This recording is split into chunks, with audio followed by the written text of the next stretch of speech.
اب ہم شروع کرتے ہیں یونس علیہ السلام کا قصہ۔ یونس علیہ السلام ایک عظیم اور کریم نبی تھے۔ ان کا قصہ قرآن کریم میں ایک انوکھا قصہ ہے۔ آپ کے والد کا نام متا تھا اور آپ سیدنا ابراہیم علیہ السلام کی نسل سے تھے۔ آپ کا ایک نام ذوالنون بھی ہے، یعنی مچھلی والے۔ النون کا مطلب ہے مچھلی۔ اسی طرح آپ کو صاحب الحوت بھی کہا جاتا ہے۔ اللہ تعالیٰ نے آپ کو ان سب ناموں سے پکارا ہے۔ آپ کو ایک عظیم بستی کی طرف مبعوث کیا گیا۔ اس بستی کا نام نینوا تھا۔ یہ عراق کے شمال میں واقع تھی، موصل کے بالمقابل تھی۔ ان دونوں کے درمیان دریائے دجلہ واقع تھا۔ موصل دریائے دجلہ کے کنارے واقع تھا، جبکہ اس کے بالکل سامنے نینوا کی بستی تھی۔ امام ابن کثیر رحمت اللہ علیہ نے نینوا کے بارے میں اور ان آثار و باقیات کے بارے میں لکھا ہے جو ان کے زمانے میں موجود تھیں۔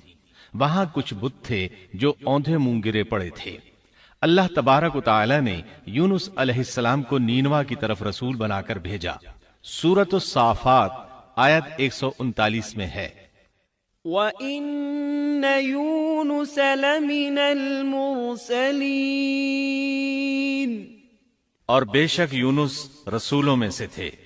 آگے اللہ آیت 147 میں فرماتے ہیں، وَأَرْسَلْنَاهُ إِلَى 100,000 أَوْ يَزِيدُونَ،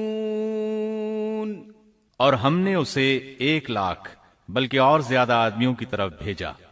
یعنی ان کی تعداد 100,000 سے زیادہ تھی۔ رہا یہ سوال کہ لاکھ سے کتنے زیادہ تھے، اکثر علماء کرام نے وضاحت کی ہے کہ وہ 100,000 سے قریباً 20,000 زیادہ تھے۔ اس طرح بستی والوں کی تعداد 1,20,000 تھی، اور یہ سب کے سب کفر پر تھے۔ یونس علیہ السلام انہیں سال ہر سال دعوت دیتے رہے، لیکن وہ اپنے کفر ہی پر ڈٹے رہے۔ پھر انہوں نے سیدنا یونس علیہ السلام پر ظلم و جبر شروع کر دیا، انہیں دھمکیاں دیں، مصائب و آلام سے دوچار کیا۔ مطلب یہ کہ جس طرح دوسرے انبیاء کرام کے ساتھ کیا گیا، ان کے ساتھ بھی وہی سلوک ہوا۔ آخر آپ نے اپنی قوم کو اللہ کے عذاب سے آگاہ کرتے ہوئے اعلان فرما دیا کہ فلاں دن تم پر عذاب آ جائے گا۔ پھر خود غصے کی حالت میں اس بستی سے نکل گئے، جبکہ اللہ تعالیٰ نے انہیں متعین دن کی مہلت دینے کی اجازت تو دی تھی، لیکن اس بستی سے نکل جانے کا حکم نہیں دیا تھا۔ جب آپ نے انہیں یہ مہلت سنائی تو خود غصے کی حالت میں بستی سے نکل گئے۔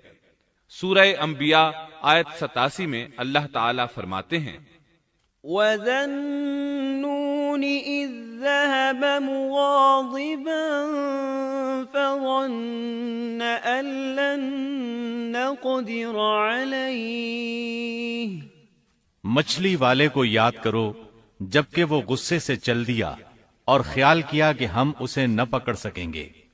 اس آیت کی تفسیر میں امام رازی رحمہ اللہ لکھتے ہیں، جس نے یہ گمان کیا کہ اللہ تعالیٰ اسے پکڑنے کی قدرت نہیں رکھتا، وہ آدمی کافر ہے۔ سیدنا امیر معاویہ رضی اللہ عنہ سے روایت ہے، انہوں نے سیدنا ابن عباس رضی اللہ عنہما سے کہا، آج رات قرآن کریم کی چند آیات کے معانی میں میں الجھ کر رہ گیا ہوں، مجھے کوئی راستہ سجھائی نہیں دے رہا کہ اس الجھن سے کس طرح نکلوں۔ مجھے بس آپ ایسے نظر آتے ہیں جو ان آیات کا مطلب بتا سکتے ہیں، کم از کم میں ان آیات کی تفسیر اور تعبیر نہیں سمجھ سکا۔ ابن عباس رضی اللہ عنہما نے پوچھا، وہ کون سی آیات ہیں؟ سیدنا امیر معاویہ رضی اللہ عنہ کہنے لگے، یونس علیہ السلام کا یہ خیال کرنا کہ اللہ تعالیٰ ان پر قدرت نہیں رکھتے۔ یہ سن کر سیدنا ابن عباس رضی اللہ عنہما نے فرمایا، اس سے مراد یہ نہیں، یہ لفظ قدر یہاں تنگی کے معنی میں آیا ہے، قدرت اور طاقت رکھنے کے معنی میں نہیں۔ اللہ تعالیٰ نے قدر بمعنی تنگی اور قدر بمعنی قدرت دونوں کا استعمال کیا ہے۔ تنگی کے معنی کی مثال سورۃ الطلاق آیت نمبر 7 میں ہے، وَمَن قُدِرَ عَلَيْهِ رِزْقُهُ فَلْيُنفِقْ مِمَّا آتَاهُ اللَّهُ، اور جس پر اس کے رزق کی تنگی کی گئی ہو، اسے چاہیے کہ جو کچھ اللہ تعالیٰ نے اسے دے رکھا ہے اسی میں سے اپنی حیثیت کے مطابق دے۔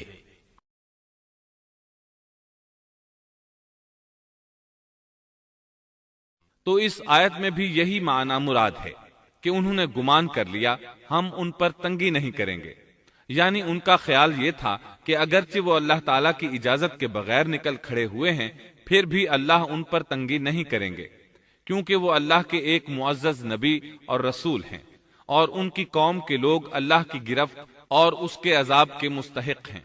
انہی پر اللہ کا عذاب نازل ہونے والا ہے۔ اس عذاب کی خبر انہیں پہلے ہی سنا دی گئی ہے اور مہلت دے دی گئی ہے، مگر وہ خود اگرچہ اللہ کی اجازت کے بغیر ہی چلے آئے ہیں پھر بھی انہیں سرزنش نہیں کی جائے گی اور وہ کسی گرفت میں نہیں آئیں گے۔ اللہ تعالیٰ ان کے لیے کوئی تنگی نہیں فرمائیں گے۔ اللہ تعالیٰ سورۃ الانبیاء آیت 87 میں فرماتے ہیں، فظن أن لن نقدر عليه،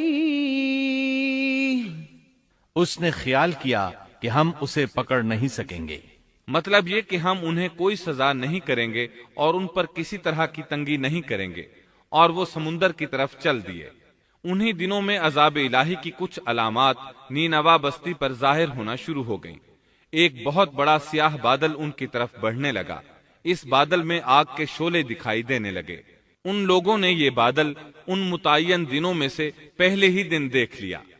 اس کو دیکھتے ہی وہ سمجھ گئے کہ جس طرح سیدنا یونس علیہ السلام نے انہیں آگاہ کیا تھا یہ عذاب ان پر نازل ہو کر رہے گا، اور جو عذاب سیدنا لوط علیہ السلام کی قوم پر آیا تھا وہ اس کے بارے میں بھی اچھی طرح جانتے تھے۔ وہ بستی ان کی بستی کے قریب ہی تھی، اس لیے وہ ڈر گئے۔ ان کے سردار جمع ہوئے اور کہنے لگے، جیسے تم سے پہلے لوگوں پر عذاب اترا کرتے تھے تم پر بھی یہ نازل ہو کر رہے گا، جلدی کرو، سب جمع ہو جاؤ۔ چنانچہ انہوں نے اس بات پر اتفاق کر لیا کہ سیدنا یونس علیہ السلام نے بالکل سچ فرمایا تھا۔ اللہ کی قسم، یہ بالکل وہی عذاب ہے، تم اللہ کے عذاب سے نجات نہیں پا سکو گے۔ اس سے بچنے کی ایک ہی صورت ہے کہ تم ایمان لے آؤ اور توبہ کر لو۔ اس طرح وہ سب کے سب ایمان لے آئے، لیکن سیدنا یونس علیہ السلام وہاں موجود نہیں تھے۔ ان کی عدم موجودگی میں یہ سب کے سب یعنی 1,20,000 افراد ایمان لے آئے۔ انہوں نے پیوند لگے کپڑے پہنے اور اللہ کے حضور عاجزی، انکساری اور آہوزاری شروع کر دی، رونے لگے، اللہ سے بخشش مانگنے لگے، پھر اسی حالت زار میں باہر کھلے میدان کی طرف نکل آئے۔ ان کے سرداروں نے سب کو الگ الگ کر دیا، یہاں تک کہ ماں اور بیٹے کو بھی جدا کر دیا۔ سب اپنی اپنی جگہ پر، یعنی ماں اپنی جگہ پر اور بیٹا اپنی جگہ پر آہوزاری کرنے لگے تاکہ ان پر اللہ تعالی کی رحمت نازل ہو جائے۔ یہ عذاب 3 دن تک ان کے سروں پر منڈلاتا رہا، اور یہ بھی مسلسل آہوزاری کرتے رہے، اپنی عاجزی ظاہر کرتے رہے، معافیاں مانگتے رہے۔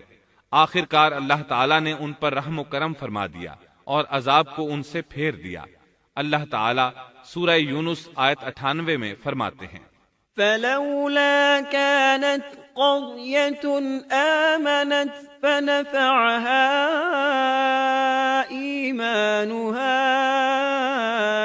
إلا قوم يونس، چنانچہ کوئی بستی ایمان نہ لائی کہ ایمان لانا اس کے لیے فائدہ مند ہوتا سوائے یونس کی قوم کے۔ مطلب یہ کہ سابقہ امتوں میں سے کسی کے بارے میں یہ سننے میں نہیں آیا کہ پوری قوم ایمان لے آئی ہو۔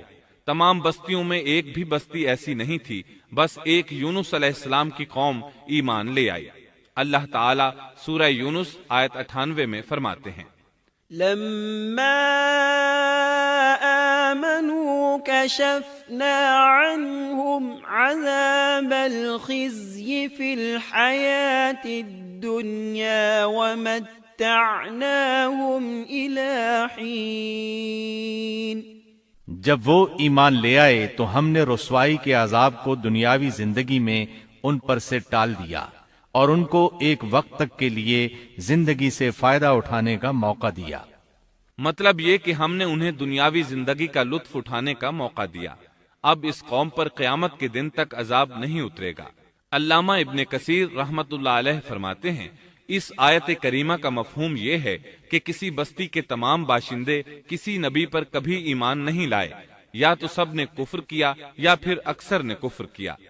لیکن یونس علیہ السلام کی قوم واحد ایسی قوم ہے جو تمام کی تمام عذاب الہی کے آثار دیکھ کر ایمان لے آئی۔ سابقہ ادوار میں جتنی بھی بستیاں گزری ان میں اہل ایمان کے ساتھ یا تو کفار رہے ہیں یا ان میں منافقین بھی رہے ہیں، سوائے یونس علیہ السلام کی قوم کے وہ سب کے سب کافر تھے، پھر سب کے سب ایمان لے آئے۔ یہ اللہ تعالیٰ کے عجائبات میں سے ہے اور اس کی قدرت اور رحمت کی نشانیوں میں سے ہے۔ اب دوسری طرف کی سنیے، یونس علیہ السلام کو کچھ معلوم نہیں تھا کہ ان کی قوم کے ساتھ کیا ہوا۔ آپ تو غصے کی حالت میں بستی سے نکل کر سمندر کی طرف چلے آئے تھے۔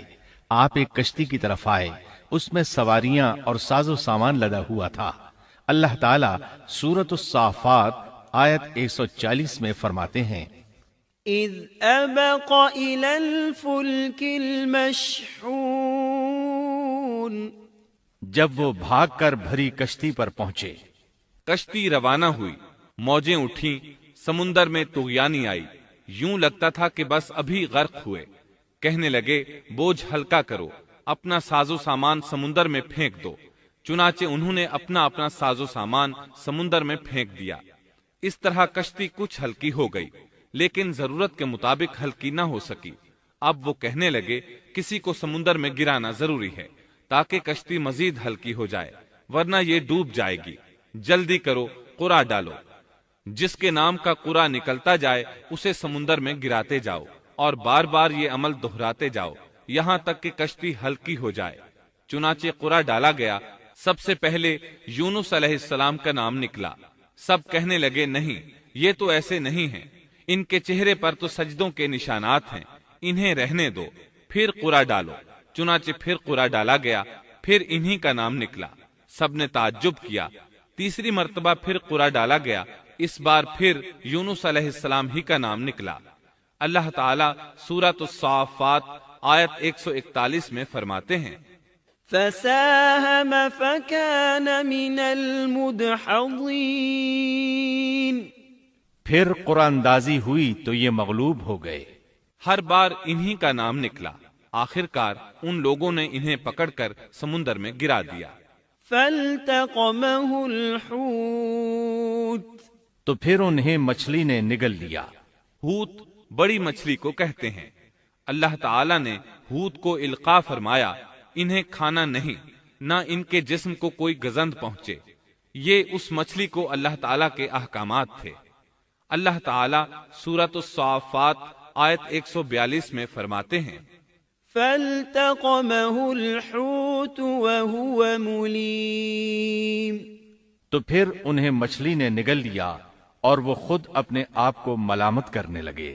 یعنی وہ سمجھ گئے کہ بار بار جو ان کا نام قرآن اندازی میں نکلتا رہا ہے تو وہی مقصود ہیں، چنانچہ خود کو ملامت کرنے لگے، اور یہ ملامت توبہ کی ابتدا ہے کہ انسان خود کو ملامت کرتا ہے۔ اب یونس علیہ السلام مچھلی کے پیٹ میں تھے۔ اللہ کی قدرت، آپ مچھلی کے پیٹ میں 3 دن تک رہے، بعض روایات میں 7 دن اور زیادہ سے زیادہ مدت 40 روز آئی ہے۔ آپ نے مچھلی کے پیٹ میں اللہ تعالیٰ کو پکارا۔ اللہ سورۃ الانبیاء آیت 87 میں فرماتے ہیں، فنادى في الظلمات،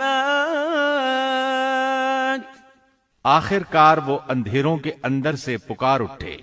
علماء نے یہاں 3 اندھیروں کا ذکر کیا ہے، مچھلی کے پیٹ کا اندھیرا، سمندر کا اندھیرا اور رات کا اندھیرا۔ گویا ان پر یہ سارے اندھیرے اکٹھے ہو گئے تھے۔ اللہ سورۃ الصافات آیت 143 اور 144 میں فرماتے ہیں، فلولا أنه كان من المسبحين للبث في بطنه إلى يوم يبعثون، پس اگر یہ پاکی بیان کرنے والوں میں سے نہ ہوتے تو لوگوں کے اٹھائے جانے کے دن تک اس کے پیٹ ہی میں رہتے۔ مطلب یہ کہ اگر آپ اللہ تبارک و تعالی کی تسبیح نہ بیان کرتے تو مچھلی کے پیٹ ہی میں رہتے۔ آپ نے دعا نہیں مانگی بلکہ اللہ عز و جل کی تسبیح بیان کی۔ روایات میں یوں بھی آتا ہے کہ جب مچھلی آپ کو سمندر کی اتھاہ گہرائی میں لے گئی تو آپ وہاں آبی مخلوقات کی تسبیحات کی آوازیں سننے لگے۔ گویا اللہ تعالیٰ نے انہیں القاء فرمایا کہ آپ بھی تسبیح کریں۔ اللہ سورۃ الانبیاء آیت 87 میں فرماتے ہیں، فنادى في الظلمات أن لا إله إلا أنت سبحانك إني كنت من الظالمين۔ بالآخر وہ اندھیروں کے اندر سے پکار اٹھا کہ الہی تیرے سوا کوئی معبود نہیں، تو پاک ہے، بے شک میں ظالموں میں ہو گیا۔ چنانچہ یونس علیہ السلام نے اس تسبیح کے الفاظ کو یوں ادا فرمایا، لا إله إلا أنت سبحانك إني كنت من الظالمين۔ امام احمد، امام ترمذی، امام نسائی اور دیگر ائمہ رحمہم اللہ نے یہ حدیث نقل کی ہے کہ یونس علیہ السلام کی وہ دعا جو انہوں نے مچھلی کے پیٹ میں مانگی تھی وہ یہی ہے، لا إله إلا أنت سبحانك إني كنت من الظالمين۔ جو بھی مسلمان یہ دعا اپنی کسی حاجت میں مانگے گا اللہ تعالیٰ اس کی دعا ضرور قبول فرمائے گا۔ یہ دعائے مستجاب ہے، مقبول دعاؤں میں سے ہے۔ اسی دعا کے بعد اللہ تعالیٰ نے یونس علیہ السلام کو اس پریشانی سے نجات عطا فرمائی۔ اللہ سورۃ الانبیاء آیت 88 میں فرماتے ہیں، فاستجبنا له ونجيناه من الغم وكذلك ننجي المؤمنين۔ تو ہم نے اس کی پکار سن لی اور اسے غم سے نجات دے دی، اور ہم ایمان والوں کو اسی طرح بچا لیا کرتے ہیں۔ ایک صحابی نے نبی کریم صلی اللہ علیہ وسلم سے پوچھا، اے اللہ کے رسول صلی اللہ علیہ وسلم، یونس علیہ السلام نے جو دعا مچھلی کے پیٹ میں مانگی کیا وہ صرف انہی کے لیے تھی یا ان کے بعد اہل ایمان کے لیے بھی ہے؟ تو آپ نے فرمایا، یہ دعا یونس علیہ السلام کے لیے خاص تھی اور سب اہل ایمان کے لیے عام ہے۔ کیا تم نے اللہ تعالیٰ کا یہ فرمان نہیں سنا؟ وَكَذَلِكَ نُنْجِي الْمُؤْمِنِينَ۔ اور ہم ایمان والوں کو اسی طرح بچا لیا کرتے ہیں۔ جو بھی اس دعا کو پڑھے گا اللہ اسے رنج و غم سے نجات دیں گے۔ ایک قول کے مطابق تقریباً 40 روز آپ کی شب و روز یہی دعا رہی۔ اس مدت کے ختم ہونے پر اللہ تعالیٰ نے آپ کی دعا کو قبولیت بخشی۔ مچھلی ساحل پر پہنچی، انہیں کنارے پر ڈالا اور واپس چلی گئی۔ اس بات کو اللہ تعالیٰ نے سورۃ الصافات آیت 145 میں یوں بیان فرمایا ہے، فَنَبَذْنَاهُ بِالْعَرَاءِ وَهُوَ سَقِيمٌ۔ پس اسے ہم نے چٹیل میدان میں ڈال دیا اور وہ اس وقت بیمار تھے۔ آپ وہاں اسی طرح لیٹے رہے۔ پھر اللہ کی قدرت سے آپ کے قریب ایک بیلدار درخت اگا، جیسا کہ سورۃ الصافات آیت 146 میں ہے، وَأَنبَتْنَا عَلَيْهِ شَجَرَةً مِّن يَقْطِينٍ۔ اور اس پر سایہ کرنے والا ایک بیلدار درخت ہم نے اگا دیا۔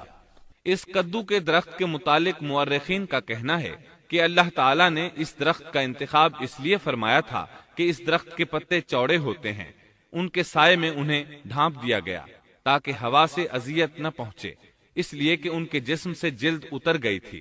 پھر اس درخت سے خوشکن خوشبو بھی آتی تھی، اس خوشبو نے انہیں فرحت بخشی۔ پھر کدو کی خوشبو میں ایک خصوصیت یہ تھی کہ حشرات الارض کو دور رکھتی ہے۔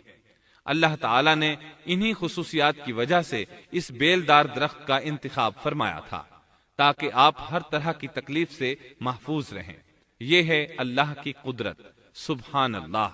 اسی طرح مفسرین یہ بھی کہتے ہیں کہ اللہ تعالیٰ نے ان کے پاس ایک پہاڑی بکری بھیج دی، وہ آپ کے قریب آتی اور آپ کے سر کے اوپر اپنی ٹانگیں پھیلائے کھڑی ہو جاتی۔ اس طرح اس کے تھن آپ کے منہ میں چلے آتے اور آپ ان سے خواہش کے مطابق دودھ پیتے۔ یہ تھا آپ کا کھانا اور پینا۔ رفتہ رفتہ آپ کی حالت بہتر ہو گئی، توانا اور تندرست ہو گئے، پھر آپ اٹھنے کے قابل ہو گئے۔ اور یہ سب اللہ تعالیٰ کی مہربانی سے ہوا۔ جب آپ کی صحت لوٹ آئی تو اللہ تعالیٰ نے آپ کو پھر آپ کی قوم کی طرف بھیجا، جیسا کہ سورۃ الصافات آیت 148 میں ہے۔ وَأَرْسَلْنَاهُ إِلَى 100,000 أَوْ يَزِيدُونَ فَآمَنُوا فَمَتَّعْنَاهُمْ إِلَى حِينٍ۔ اور ہم نے اسے 100,000 بلکہ اور زیادہ آدمیوں کی طرف بھیجا، پس وہ ایمان لے آئے اور ہم نے انہیں ایک زمانے تک عیش و عشرت دی۔ وہ سب کے سب آپ پر ایمان لے آئے تھے۔ اللہ تعالیٰ نے اس قصے کے ذریعے نبی کریم صلی اللہ علیہ وسلم کو اشارہ فرمایا ہے کہ دعوت دیتے ہوئے اکتانا نہیں۔ اللہ سورۃ القلم آیت 48 میں فرماتے ہیں، وَلَا تَكُن كَصَاحِبِ الْحُوتِ، اور مچھلی والے کی طرح نہ ہو جائیے۔ ان لوگوں کو دعوت حق دیتے رہیے۔ دیکھیے وہ سال ہر سال دعوت دیتے رہے لیکن اکتائے نہیں، ان سے مایوس نہیں ہوئے۔ ان کی پوری بستی میں سے ایک بھی ان پر ایمان نہیں لایا تھا، لیکن جب ان سے مایوس ہو گئے تو انہیں اللہ کے عذاب سے آگاہ کر دیا اور منہ پھیر کر چل دیے تو وہ سب کے سب ایمان لے آئے۔ اللہ تعالی سورۃ القصص آیت 56 میں فرماتے ہیں، إنك لا تهدي من أحببت ولكن الله يهدي من يشاء۔ آپ جسے چاہیں ہدایت نہیں دے سکتے، بلکہ اللہ تعالیٰ ہی جسے چاہتا ہے ہدایت دیتا ہے۔ اس قصے میں بہت بڑا سبق ہے کہ کسی بھی حالت میں اللہ کی رحمت سے مایوس نہیں ہونا چاہیے اور نہ ہدایت کے معاملے میں اپنی ذات پر بھروسہ کرنا چاہیے۔ ہدایت تو بس صرف اللہ تعالیٰ ہی کی طرف سے ہے۔ آپ کے ذمے تو پیغام حق پہنچا دینا ہے۔ اللہ سبحانہ و تعالیٰ کے ذمے ہدایت سے نوازنا ہے۔ اللہ تعالیٰ نے انہیں پاک صاف بنا دیا، انہیں چن لیا۔ اللہ خود ہی سورۃ القلم آیت 50 میں وضاحت فرماتے ہیں، فاجتباه ربه فجعله من الصالحين۔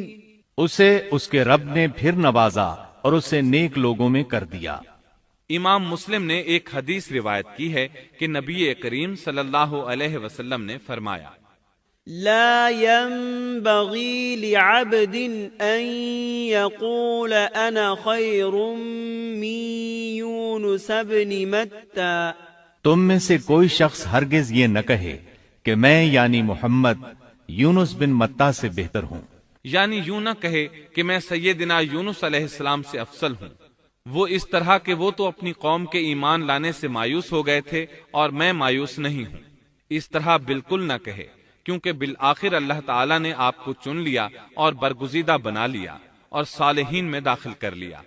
اس واقعے میں نبی کریم صلی اللہ علیہ وسلم کو جو ہدایت دی گئی ہے اس کا ذکر سورۃ القلم آیت 41 میں آتا ہے، فاصبر لحكم ربك ولا تكن كصاحب الحوت۔ پس تو اپنے رب کے حکم کا صبر سے انتظار کر اور مچھلی والے کی طرح نہ ہو جا۔ مطلب یہ کہ یونس علیہ السلام کی مانند نہ ہو جائیے جو اپنی قوم کے ایمان لانے سے مایوس ہو گئے تھے۔